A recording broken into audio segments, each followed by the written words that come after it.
Hi, everyone.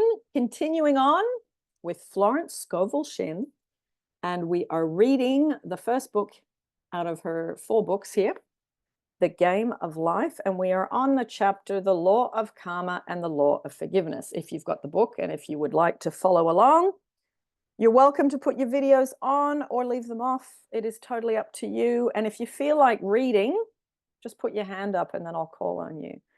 Some people like to read, other people don't. So if you want to, I am open to it. Now, I will start. Man receives only that which he gives. The game of life is a game of boomerangs. Man's thoughts, deeds, and words return to him sooner or later with astounding accuracy. This is the law of karma, which is Sanskrit for come back. Whatsoever a man soweth, that shall he also reap.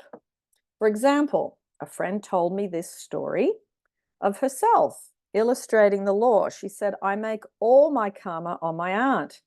Whatever I say to her, someone says to me. I am often irritable at home, and one day said to my aunt, who was talking to me during dinner, no more talk. I wish to eat in peace. The following day, I was lunching with a woman with whom I wished to make a great impression. I was talking animatedly when she said, no more talk. I wish to eat in peace. My friend is high in consciousness, so her karma returns much more quickly than to one on the mental plane. The more man knows, the more he is responsible for. And a person with a knowledge of spiritual law, which he does not practice, suffers greatly in consequence. The fear of the Lord, law, is the beginning of wisdom. If we read the word Lord, law, it will make many passages in the Bible much clearer. Vengeance is mine, I will repay, saith the Lord. Law. It is the law which takes vengeance, not God. God sees man perfect, created in his own image, imagination, and given power and dominion. This is the perfect idea of man, registered in the divine mind. Awaiting man's imagination, no, awaiting man's recognition, for man can only be what he sees himself to be, and only attain what he sees himself attaining. Nothing ever happens without an onlooker, is an ancient saying. Man sees first his failure or success, his joy or sorrow, before it swings into visibility from the scene set in his own imagination. We have observed this in the mother picturing disease for her child, or a woman seeing success for her husband. So imagination is the scissors that cuts out our experiences. Forever cutting out. Jesus Christ said, and ye shall know the truth, and the truth shall make you free. So we see freedom from all unhappy conditions comes through knowledge, a knowledge of spiritual law. Obedience precedes authority, and the law obeys man when he obeys the law. The law of electricity must be obeyed before it becomes man's servant. When handled ignorantly, it becomes man's deadly foe. So with the laws of the mind. For example, a woman with a strong personal will wished she owned a house which belonged to an acquaintance, and she often made mental pictures of herself living in that house. In the course of time, the man died and she moved into the house. Several years afterwards, coming into the knowledge of spiritual law, she said to me, do you think I had anything to do with the man's death? I replied, yes. Your desire was so strong, everything made way for it. But you paid your karmic debt. Your husband, whom you loved devotedly, died soon after. And the house was a white elephant in your hands for years. The original owner, however, could not have been affected by her thoughts had he been positive in the truth, nor her husband, but they were both under karmic law. The woman should have said, feeling the great desire for the house, infinite intelligence, give me the right house, equally as charming as this, the house which is mine by divine right. The divine selection would have given perfect satisfaction and brought good to all. The divine pattern is the only safe pattern to work by.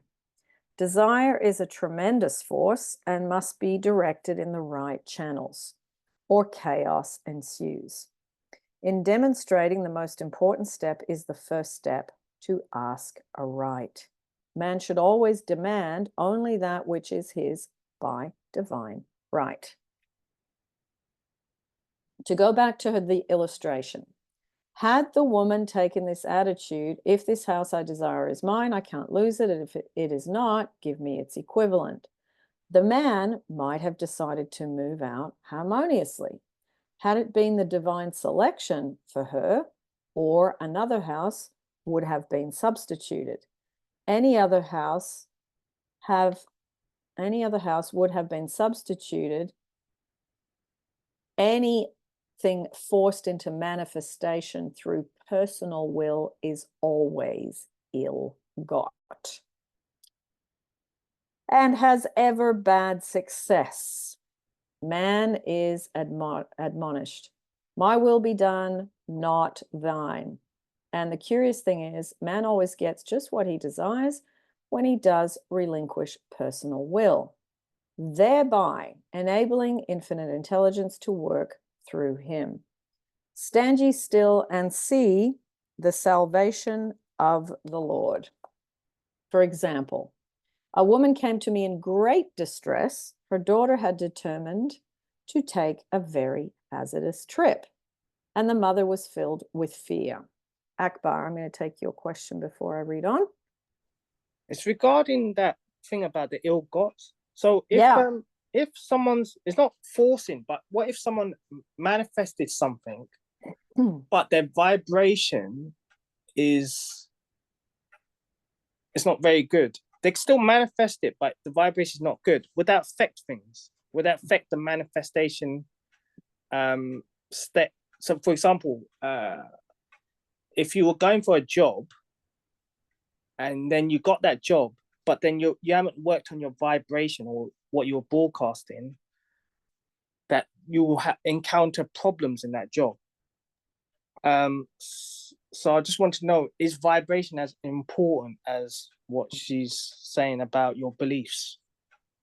Yeah, because this thing of ill-got, I mean, there's a lot of people forcing and pushing and manipulating, whether it's a job or a relationship or buying a house in the case of that example. So if you are putting the energy into something and it's not coming from a place of, for the highest good of all concerned, let's say, then it's like she was saying, it's a boomerang. The energy that you put into something, whether people see it or not, you know at the end of the day what you did. Even in the quietness of your own mind, you know what you did. So things that you're trying to take off someone else, things that you're trying to force and push, in my experience, and also in reading, the books over the last 30 years, there is always a repercussion. It could be a positive one if you've done it in the right ways, such as you manifest something like, say, an amazing job, and then you find out later you weren't told, but you get shares in the company, and the person that did the interview and said you got the job forgot to mention it to you. So you'll get something extra. But if you are going in with trying to take something off someone or trying to get something through pushing and forcing, you will reap those rewards, not in the negative. So, it's it's a really interesting thing to put the two pieces together, because so often we don't see the connection, you see. Wow. And yeah, go ahead. What I was going to say, what if someone was people pleasing their boss, so they knew that to make the connection, or just to be at ease with their boss, they were people pleasing them, but then their relationship with their boss was still difficult and repellent. What would you suggest to them about what to do in that case? Well, if you're people pleasing, but you're having negative thoughts about your boss, which is often the case, you're doing stuff so that you can, one, hang on to your job, two, make sure you still got money coming in, but then you're saying stuff to yourself or to a colleague or to your family when you get home about your boss. Your mental diet about your boss is going to boomerang back to you. Right. And it's very easy to do those things because you get frustrated, you get annoyed, you get angry, and then you think I'm being taken advantage of, or my boss is, lazy and he's making me do stuff he should be doing. Whatever thoughts you have, it's like it affects a relationship between you and your boss, but also it has negative repercussions on you because you're not rising up in your thought, you're going down in your thinking, and you're reducing your thoughts to a lower level, which it's just being human. But those being human moments can cost us dearly, in that someone else gets promoted or someone leaves and you have to do the job of two people. So then you feel unappreciated, you feel overloaded, you feel overworked, you feel that they're not paying you enough for what you're doing. So you bury the brunt of it. So it is always looking at the points between me and the thing that I've got, and the thing that I've got is bugging me. So what is it that I've got going on over here that thing showed up in front of me like that? Right. Okay. And then you can correct it, Akbar, because you go, okay, oh, my boss is lazy and I feel unappreciated. Okay, so there's my thoughts. So what I need to do is shift into, I love being appreciated. I love being valued. I love getting on with my boss. I love how we work together. I love how we're on the same page. I love that when we leave on a Friday, we both go home and have a good weekend and we let work go. So you've got to rise up, and you're thinking about your boss and your company. It's like you got to clean up it's like having a toothbrush for the head. You got to clean out the negative thoughts in your head about your boss in that situation, and clean up your mental diet. And then the external will then show you something different. Now, it might be that your boss doesn't change. He decides to leave and someone amazing comes in and you guys get on really well. So there's different ways that it can shift. Okay. Because I was about to ask you another question. What if that relationship, even though you've tried to correct it, becomes more let's say the relationship was abusive. Yeah. Do you say to yourself, well, that boss is not going to change, I need to change, and then try and do all the inner work to change it, but then the circumstances don't really change till later, but then you sort of get fed up and say, you know what, I think I'm going to leave. Yeah. That can happen. And that can happen. I mean, I know I had a situation at work where, honestly, this woman was like a dog attached to my Achilles heel. And the more I tried to shake her off, the more she was, and I got so sick of it, I just ended up practicing the rubbing out technique, because I just could not. My aggravation went to frustration, then it went to anger, and by then I couldn't turn the corner. It had gone on for too long. So I did the rubbing out technique, and it was for the highest good of both of us, that we no longer had to be in the same room, in the same company, in the same, work environment. Now, she got fired, and that wasn't my intention. That, could have been that I left. It could have been that she got transferred. It could have been a lot of things. but she got fired for stealing money. Wow. And yeah, and then I felt like, wow, rubbing out technique worked really well. About a year and 2 months later, I show up at another company because I was freelancing, doing, stuff in different shopping centers. And I go into this new company and she's there. And I went, oh no. Oh, this was my thought in my head. Oh no. And she ran over to me and she said, oh, and yes, it's so good to see you. And she gave me a hug. And all that stuff between us, it was gone. And we never had an issue again. And I only saw her probably once a week because I was moving around to different locations. But I remember we had finished our business. That stuff between us had dissolved and resolved, and we didn't have an issue anymore. So it was so interesting. Honestly, I can honestly say I felt hatred to this person. They were such a pain in my backside. I couldn't do my work properly because of the anger levels that I felt around her. And she was not my boss, and she shouldn't even have been engaging in what I was doing. But she made it her business to start telling me what I should be doing. I said, you're not in the position to tell me what I'm doing because you've got nothing to do with what I do. You're managing and I'm doing displays and creative stuff. So shut up and keep your opinion to yourself. Those were the conversations we were having in the end. So it was quite heated, but it all of a sudden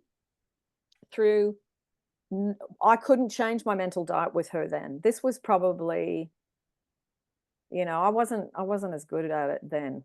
So it was probably 15 years ago. I just thought, I just want this person to get out of my face. That's where I was. I've had that situation myself. Yeah. So I thought, okay, I can't change my mental diet. It's gone too far. It's too far past that. But I will practice the rubbing out technique, and it worked. And then for some reason, the stuff between us, it's like it just evaporated in the time that we hadn't seen each other. Bizarre, really bizarre. No, it's a good thing that you've shown up because we all have problems.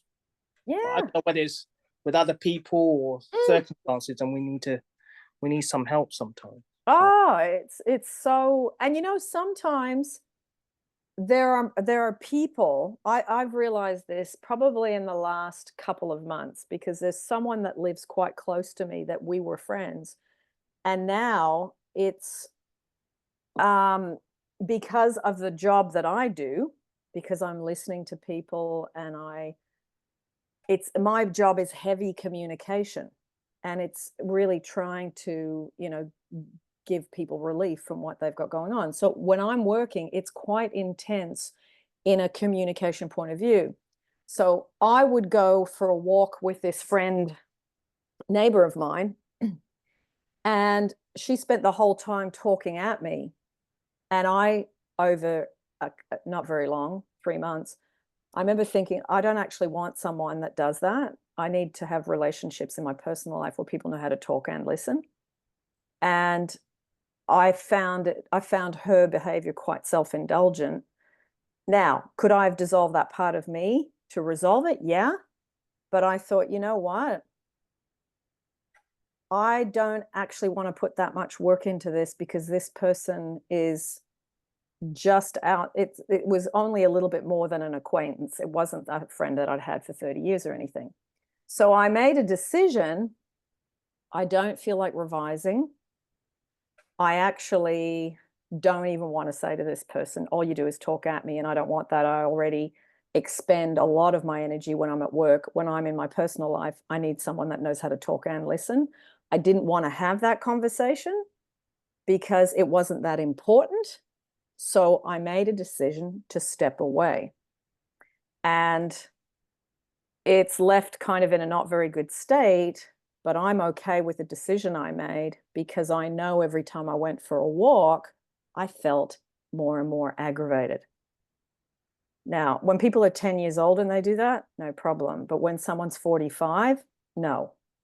I can't be in that dynamic, and I don't want to be, and I don't feel like doing revision. So I made a decision to step away. So it's in every situation, Akbar, with whether it's a boss, a neighbor, a friend, a family member, sometimes you go, this is really important to me, and I want to do the revision because it's bugging me. In this case, I felt relief stepping back and I thought, I don't have to deal with this anymore. And I'm quite happy on my own and to walk by myself. I don't want where people are tapping my energy when I'm in a friendship. That's an absolute no for me. Right. So it's every relationship you make decisions, which, like, how am I on the scale of this is important to me? Yeah. And then you make the decision from where the marker lands on the importance scale. So would you say 1 to 10 or? Yeah. Right. Okay. Yeah. And that was about a 2 out of 10 for me in importance. Right. Okay. As in the relationship was a 2 out of 10, maybe a 3. Whereas, there's other friendships I have that are a 10 out of 10. I would never have made that decision because that relationship's got a history and we would have done something to correct it. And I would have swept my side of the street. So you got to evaluate where is it on the 1 to 10. And then from then you go, okay, revision, correct my assumptions, change my beliefs, look at everyone's me pushed out, and then go ho'oponopono, and then maybe rubbing out technique later. Right. You kind of go, which technique am I going to use for where I am on the scale of 1 to 10? Right. Okay. Great. Yeah. That makes sense. Yeah. Because I'm having problems now. Yeah. Okay. Use that. Right. Thank you. Thanks a lot. I've taken too much time. Thank you. No, it's okay. Because I think, most of us in life has someone that taps our nerves. Yeah, I get that all the time. That's the thing. I get triggered or irritated to the point where I'm just thinking, what am I doing? Like you're saying, what am I doing? Then you're thinking, is that person like that? And then you get confused. Akbar, don't worry, it still happens to me. My partner said to me not long ago, why haven't you seen that person? Why you seem to be not really going walking with them? I said, no, not walking anymore. I said, I don't need to be in a relationship with someone who's at a 10-year-old level. And I just said to him really blatantly, I said, it just pisses me off and I don't need it. And that's where I was with it. And now it's like I feel light, I feel relief. I feel I can go walking, do my affirmations, and not have to listen to someone that's just rabbiting on for an hour and a half. I have freed myself from my own discomfort. Now, there would be many different ways to deal with that situation, but that was, when I looked at all the possibilities, that was the best one for me. So I'm glad you brought this up, because I do think it's rare to find a person that doesn't feel irritated by somebody. Right. Okay. So I got it. Yeah, I'm gonna remember this. Yeah, definitely. I'm thinking it's myself most of the time, but it could be a two-way thing, couldn't it? Well, we do have our everyone's us pushed out. We do. Yes. But it's like, how important is it? Like, I could have said, okay, this is me pushed out. I have the belief. People are self-indulgent, especially creative people. And that is what I was thinking. But I thought, you know what? I can observe those thoughts. I don't need to carry them on, but I also will use my self-love boundary. Enough is enough. And I'm going to put me first and not you.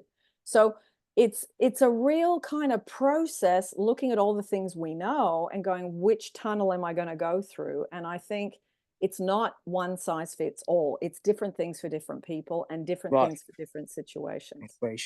Yeah. But I do think when you finish up whatever you're doing, if you can go, I feel better about that, then that's probably the right choice for you. Right. Okay. That's something I've got to do. Thank you very much. Thank you. That's all right. Thank you, everyone, as well. Elaine, go ahead. Yes, I have to ask. Well, first of all, Akbar, thank you for your questions, because I always feel like all the questions you ask, I'm thinking in my mind and I never ask. So thank you for that. Thank you. And I don't mean to go off of the book, but okay, so my question, I threw it in the chat. What if that friend was like, I love you, Agnes. I have to have you in my life. Could she have applied the Neville Goddard, even though we're on Florence Scovel Shinn, his Yeah. techniques, and said, like, I'm going to sit here and do the imaginal acts because I want you back into my life as a friend and I want to go Yeah. walking with you. Would that have worked? Would she No. have been able to manifest you back? No. Okay. No. And I'll tell you why, because Okay. that self-indulgence has been for 2 years. So I have people that I meet, and I spend a year or two getting to know them, and 9 times out of 10 it works out really well. This time I think there was a creative connection, but for me, I always have a trigger, Elaine. People that constantly need to speak and don't listen is always a trigger for me. I like to have conversations that flow 2 ways. And I've got more protective of that over the years because of the job I do. If I'm going to do a good job with you guys, I can't let that happen, because my aggravation in those situations will leak into my work. So I have to protect my time where I'm not working and be around people that are nourishing in both ways. Now, I have other people that I'm around, and when I walk away from them, we've had an interesting law of attraction, intellectual conversation about books, about everything that's personal development. And I think about that for the rest of the day, and maybe even the next morning when I wake up, and I get a lift from it. So I gauge the interaction with the people around me by how I feel when I walk away. And that interaction that I was mentioning to Akbar, I felt I'd go from about an 8 down to about a 3 because of the volume of over talking about oneself. Okay. And that it was the gauge. It doesn't matter if she wants to manifest me back. It doesn't even matter if she apologizes. I don't need an apology. We're not a good fit for where I'm at. It doesn't work for me. And that's all right. She's not wrong. I'm not wrong. We're just different. I don't want to continue. And I don't feel guilty about that. I know that my self-preservation, because energy drains eventually cause sicknesses, disease. And I know that because I've ended up overgiving to people like that in the past. And I've ended up with chronic fatigue, glandular fever. I've torn my hamstring. I've hurt my back because I've taken on too much of other people's stuff. Yeah. So now I'm like, well, as soon as I now get a whiff of it for too long, I go, warning light, red light's on, red light's on. Okay, I'm out of here. And, you know, this is a personal journey for each of us when the warning light comes on. I've had quite a few health hits. I'm not willing to go back there for people that are really not majorly important. Okay. Thank you so much. Energy vampires. That's it, Sarit. Oh, that felt like that to me. Yeah, absolutely. So it's sad to say, but some people just have such a positive, uplifting effect, and some people have that real. And I thought, I'm actually putting myself in a situation that's not good for me. So, yeah, this is all learning, isn't it? It's all learning, and it's all experience, and it's all, which choice am I going to make? And can I make it without feeling guilty or obligated like I used to do? I used to make a decision like that and I think, oh, you're a bit mean. You know, that person wasn't doing anything on purpose. Doesn't matter. That energy is not good for me. End of story. I don't want to be around it. And so I'm much more, you know, with it now because of the damage I've done to myself in the past. So yeah, interesting topic tonight. Oh my God. Relationships with people. So going back to the lady, about the lady with her daughter, and her daughter was going to take a very hazardous trip, and the mother was filled with fear. She said she had used every argument, had pointed out the dangers to be encountered and forbidden her to go, but the daughter became more and more rebellious and determined. I said to the mother, you are forcing your personal will upon your daughter, which you have no right to do.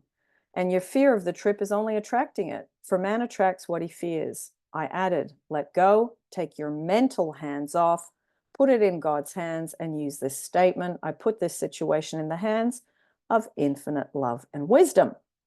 If this trip is the divine plan, I blew it. No, I blew it. I bless it. And I no longer resist. But if it is not divinely planned, I give thanks that it is now dissolved and dissipated.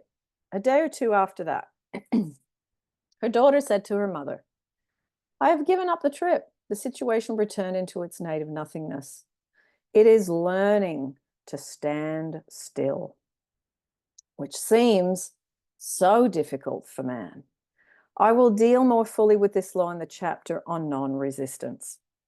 I will give another example of sowing and reaping, which came in the most curious way. A woman came to me saying she had received a counterfeit $20 bill given to her at the bank. She was much disturbed, for she said, the people at the bank will never acknowledge their mistake.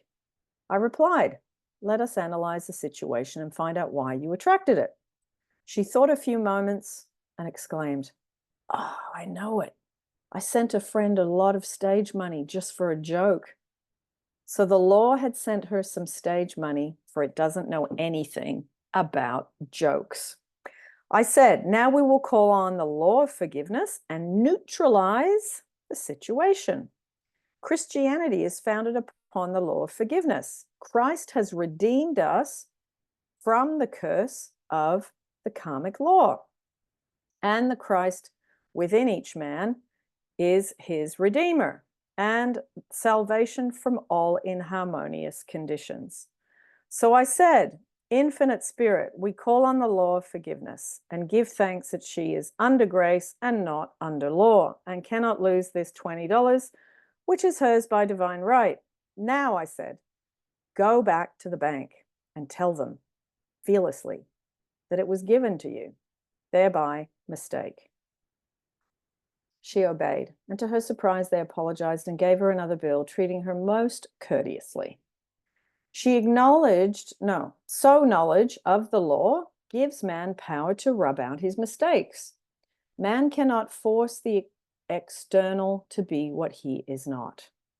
If he desires riches, he must be rich first in consciousness. For example, a woman came to me asking treatment for prosperity. She did not take much interest in her household affairs, and her home was in great disorder. I said to her, if you wish to be rich, you must be orderly. All men with great wealth are orderly. And order is heaven's first law.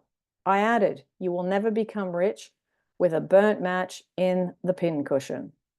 She had a good sense of humor and commenced immediately putting her house in order. She rearranged furniture, straightened out bureau drawers, cleaned rugs, and soon made a big financial demonstration. A gift from a relative. The woman herself became made over and keeps herself keyed up financially by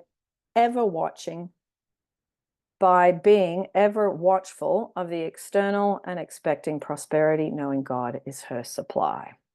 Many people are in ignorance of the fact that gifts and things are investments, and that hoarding and saving invariably leads to loss. There is that scattereth and yet increaseth, and there is that withholdeth more than is meet, but it tendeth to poverty. For example, I knew a man who wanted to buy a fur-lined overcoat. He and his wife went to various shops, but there were none he wanted. He said they were all too cheap looking. At last he was shown one. The salesman said it was valued at $1,000. but which the manager would sell to him for $500 as it was late in the season. His financial possessions amounted to about $700. The reasoning mind would have said, you cannot afford to spend nearly all of your money on having a coat. But he was very intuitive and never reasoned. He turned to his wife and said, if I get this coat, I'm going to make a ton of money. So his wife consented weakly. About a month later, he received a $10,000 commission. The coat made him feel so rich, it linked him with success and prosperity. Without the coat, he would not have received the commission. It was an investment paying large dividends. If man ignores these leads to spend or to give, the same amount of money will go in an uninteresting or unhappy way. For example, a woman told me on Thanksgiving Day, she informed her family that they could not afford a Thanksgiving dinner. She had the money, but decided to save it. A few days later, someone entered her room, took from the bureau drawer the exact amount of money dinner would have cost. The law always stands back of the man who spends fearlessly with wisdom. For example, one of my students was shopping with her little nephew. The child clamored for a toy which she told him she could not afford to buy. She realized suddenly that she was seeking lack and not recognize God as her supply. So she bought the toy and on her way home picked up on the street the exact amount of money she had paid for it. Man's supply is inexhaustible and unfailing when fully trusted, but faith or trust must precede the demonstration. I'm going to read that again. Man's supply is inexhaustible and unfailing when fully trusted, but faith or trust must precede, must happen. You just got to do that before the demonstration shows itself. According to your faith, be it unto you. Faith is the substance of things hoped for, the evidence of things not seen, for faith holds the vision steady, and the adverse pictures are dissolved and dissipated. And in due season we shall reap if we faint not. Jesus Christ brought the good news, the gospel, that there was a higher law than the law of karma, and that is that law transcends the law of karma. It is the law of grace or forgiveness. It is the law which frees man from the law of cause and effect. The law of consequence, under grace and not under law. We are told that on this plane, man reaps where he has not sown. The gifts of God are simply poured out upon him. All that the kingdom affords is his. This continued state of bliss awaits the man who has overcome the race or world thought. In the world thought, there is tribulation. But Jesus Christ said, "Be of good cheer, I have overcome the world." The world thought is that of sin, sickness, and death. He saw their absolute unreality and said, sickness and sorrow shall pass away, and death itself, the last enemy, be overcome. We know now from a scientific standpoint that death could be overcome by stamping the subconscious mind with the conviction of eternal youth and eternal life. The subconscious being simply power without direction, carries out orders without questioning. Working under the direction of the superconscious, the Christ or God within man, the resurrection of the body would be accomplished. Man would no longer throw off his body in death. It would be transformed into the body electric, sung by Walt Whitman, for Christianity is found upon the forgiveness of sins and an empty tomb. So that is the end of that chapter. Elaine. I'm so sorry. I have another question, and I feel so silly asking sometimes. So the guy that bought the suit, he wanted to attract that same energy into his life, correct? So like that's what he wanted to do. I guess my question is, what is the difference then between the law of attraction and the law of assumption? I am so confused with the two. Or is there even a difference? Well, they dovetail together. They're like brother and sister. Let's say. So law of assumption, what I assume about myself, about you, about that situation, my assumptions, okay? And what I assume then gets reflected back to me. The law of attraction is you send out energy from your body. The law of projection picks it up. And then the law of attraction brings you back a photocopy. So they're very similar. They're like two train tracks that run next to each other. But they're like slightly different. Okay. That's probably but they the both simplest way I could explain it. Right. But they're both essentially making room for, like, creating room for you to create the life that you want if you apply it the correct way, or like the most honest way, the most divine way, I guess I should say. Yeah. I don't know if I'm making any sense, because I'm honestly a little bit I know. I mean, I understand your question, because it's like, well, aren't they exactly the same thing? But they're not quite the same thing, because your assumptions are what you think about that over there: person, job, money, family, blah, blah, blah. okay. Or you can have assumptions about yourself. The law of attraction is bringing something towards you. The law of assumption is you assuming something about that over there. So they're Okay. kind of going in slightly different directions. But they're still kind of bringing back that same effect that you want. Yes. It's just how you approach it, almost. Yes, because to have someone show up in front of you and say, I'd love to offer you this job and give you £1 million a year, or $1 million a year, you have to have good assumptions about money to get that person in front of you to offer you that opportunity. Okay. Okay, I got it. Thank you so much. It's tricky to get it, isn't it? I'm glad Playful. you asked it, because I haven't thought about it for a while, the difference between the two. But yes, they go together, but they're not exactly the same. Yeah. Okay. Thank you. Thank you so much. Gabrielle. Hi. So I'm wondering, I kind of want to go back to earlier in the chapter where Florence mentions basically desires not pushed through the right channels can cause chaos to ensue, and like it's kind of like unmanaged electricity. So does that kind of explain where some of my relationships with some individuals, it's like when we're in one version of our relationship, it's way more, it flows better, it's more copacetic. However, when we try to maybe lean something maybe more towards romantically, it gets like a little crazy and I just don't feel good about it. So is it kind of that same thought, or what would you extract from that? Just go over the bit that in the book that you were referring to in a little bit more detail. Yeah, so it was speaking about essentially electricity, it's beautiful, it has its use, but if it's not managed correctly, or that law isn't respected appropriately, it can be dangerous. And also too, it's saying like desires not pushed through the right channels can cause chaos. So it's like, okay, I have a desire to connect with someone, but if we're supposed to be business partners and maybe not, I don't know, best friends, for example, maybe that's the reason why that chaos ensues. And so just kind of making sure things are on the right track and in the right place, is that like kind of an indicator that, okay, you're, that way of the relationship is wrong, and you need to kind of focus more in on this part of the relationship, or I don't know.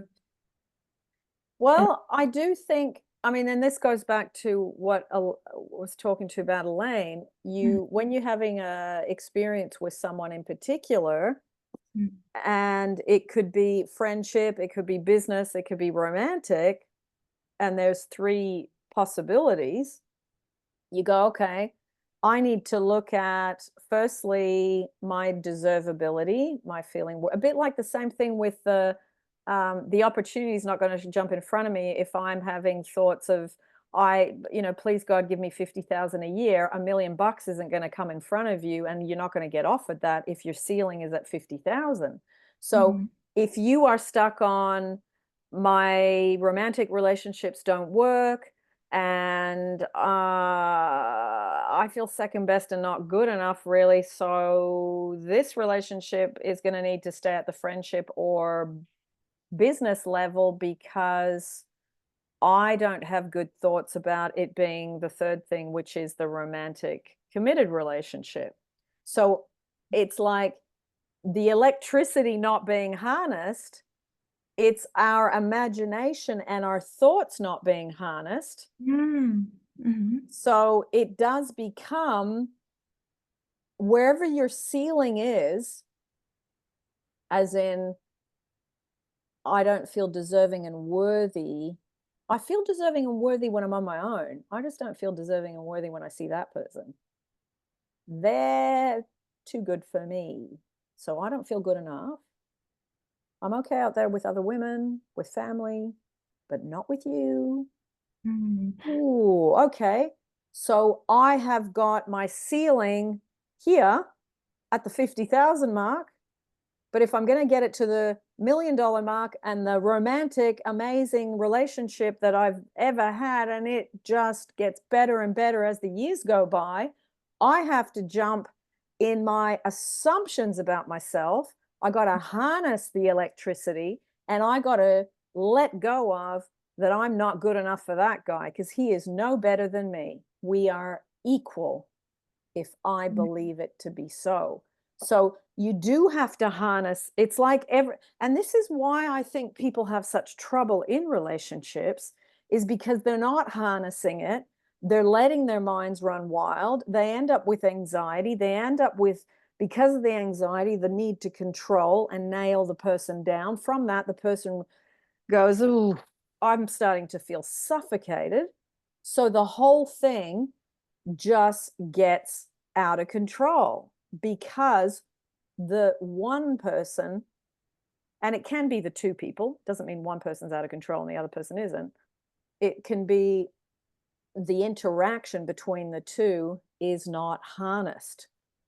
And it's not, it's like you don't know how to regulate yourself. Therefore, the relationship shows up that lack of regulation. It's messy. There's drama. There's one person chasing one and the other one's running away. There's one person over contacting and one person doesn't contact at all.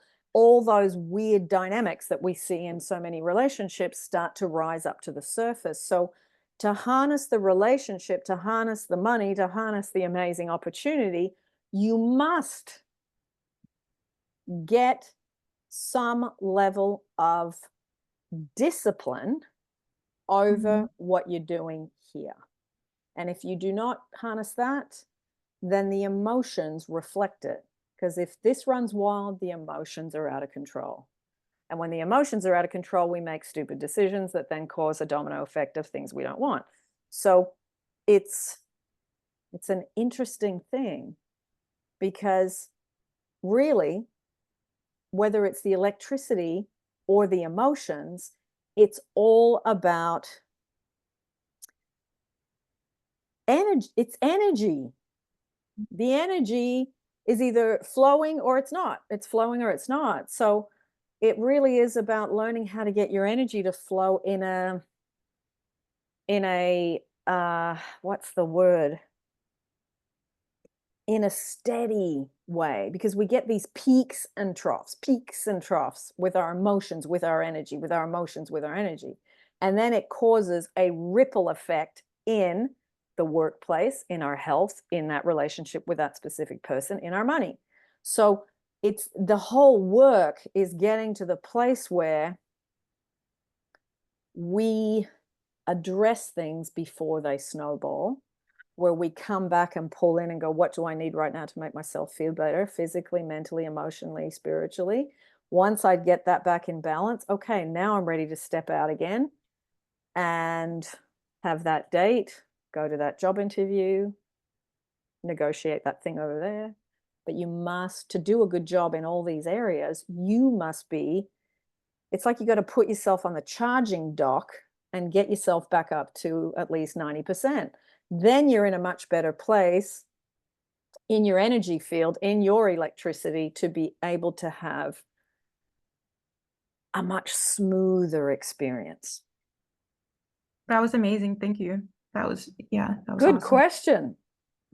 It's so interesting that you picked that bit out of the story to weave it through. That was a beautiful connection. I like that. Yeah, it's good. Thank you. Well, we're at the casting the burden. We're at a new chapter, so we've only got about 7 minutes left. Does anybody else want to, because I'd rather not start a new chapter. I'd rather start it fresh next week. Does anybody want to comment on anything, share anything, bring up anything? I mean, Florence is very different to Neville. You know, Neville's manifest specific things. Florence is more pray for the divine design and be more open-handed. So you'll start to notice the difference between the two of them in that way. Okay, Florence thinks that going for a specific job, a specific this, a specific that. She's got the view it's controlling, and you're going to end up with it backfiring on you. Neville thinks differently. You have a specific desire, you imagine it, and you go for it. So 2 different ways around the wheel. Sarit. I can share about the law of karma. I tried to get into a job, the job that I'm working right now. Was you need to go, you sit in front of a lot of researchers. They give you an interview, and then they decide if you get accepted or not. So before I got in, they interviewed me, and there was a girl that heard my conversation, and then she went behind my back to one of the researchers, and I heard them sit and talk, and then she said, the researcher said, why do you want to go into the job? It's very far for you. Why you don't have jobs where you live? I got a bit suspicious. And then they informed me that I wasn't accepted, but I still believed that I would get accepted. I have visualized me sitting there in the lab. I saw the reality. I was whole with it. I didn't know about the law of attraction. I knew about the positive thoughts give positive results. I didn't wish her badly, the girl. And then I got the letter. I got a mail months or 1 month later, that the researcher said that if you want the job, if you want to work in this company, in this research institute, if you're still interested in this position. So the law of karma worked. She got fired, and I got replaced because she wanted to do me harm. Yeah, and the boomerang, as Florence mentioned at the beginning of what we read today, it's like the boomerang comes back and it's loaded with whatever you sent out. So it's really interesting when you do get to see the behind the scenes of certain things, and you get to really understand why you don't do that. You don't send out things because, one, it's not good for the situation, but it's not a nice thing to do to someone else. And also it comes back and it hits you where it hurts. So yeah, that's a wonderful story. It's wonderful that you got to see all the pieces. In the law of karma before that. Yeah. Fabulous. Wow. I love Florence. I mean, she's just so different to Neville, you know. I find, having read them both, they both serve a purpose and they both fit together. And sometimes I think, oh, I don't really want to do it Neville's way on this. I might try Florence's way. And other times I think, you know what, let me do it Neville's way. So it's like having a well-rounded little egg, and you've got, you know, which way you can choose a way to go, and you can practice and you can see which way you prefer. And, you know, neither one's right or wrong. They're just different, and they're 2 different people. So I hope the little stories inspire you to try different things. I mean, I think, you know, especially the guy with the coat, and he goes and spends $700 on a coat when he's only got 1,000, you know. I'm sure his wife was kind of thinking during that month, oh my God, we've now got 300 left and he's roaming around in this expensive coat. But I mean, the story goes that it did pay off. So, you know, sometimes it takes a week or 2 or 3 or 4, but it was a fabulous story of stepping into the state of abundance, and the coat made him feel abundant. And then that had a knock-on effect to him attracting more money. So yeah, play around with it, see what you think. The game of life. Thank you, Florence. And yeah, anything else?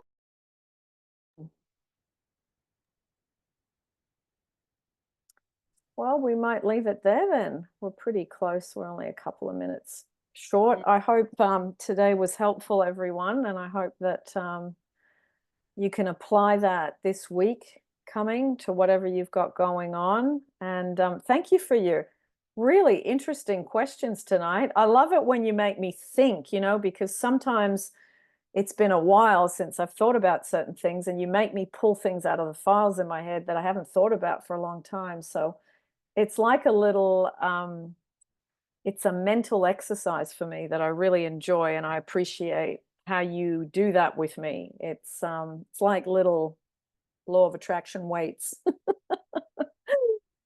Thanks, everybody. I will see you next week, and I will upload this in the next couple of days, as I always do, and you'll see it on the main channel. Thanks, everybody. Thank you, everyone. Thank you, Agnes. Have a good rest of day or rest of evening, and I'll see you next week. Goodbye. Bye-bye. Lots of love.